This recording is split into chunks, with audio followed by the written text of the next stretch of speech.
Hi guys, welcome back to my channel. Today I'm going to show you how to make double chocolate peanut butter muffins.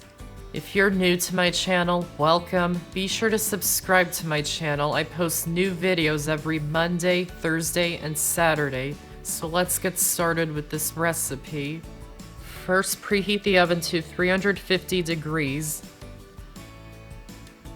Line a muffin pan with cupcake liners or grease the pan. And set it aside for now. Then into a medium or large bowl, add in the flour, Dutch processed or special dark cocoa powder, sugar, baking powder, and salt, and whisk them until they're combined. And set this mixture aside for now. Then into a small bowl, add in the canola or vegetable oil, milk, eggs, and vanilla extract, and whisk them until they're well combined. Add the wet ingredients into the dry ingredients. And add in the chocolate chips. And mix them until they're just combined. Don't overmix the batter.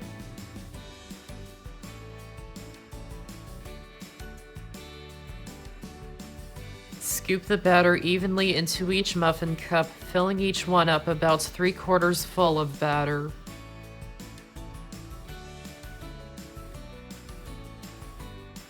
Then add a tablespoon of peanut butter into the center of each muffin.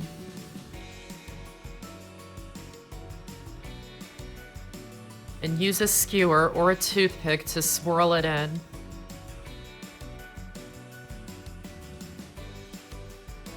Bake them in the oven for about 20 minutes or until a toothpick inserted into the center comes out clean with no chocolate batter. It may not come out completely clean if peanut butter sticks to the toothpick. Just as long as no chocolate batter sticks to it, they're ready. When they're done, remove them from the oven and let them cool for at least 10 minutes. And you can serve them still warm or at room temperature. And that's how to make double chocolate peanut butter muffins. I hope you enjoyed this video, and if you did, give this video a like and check out my channel for many more videos and subscribe to my channel for more to come. Thanks for watching, and I'll see you next time.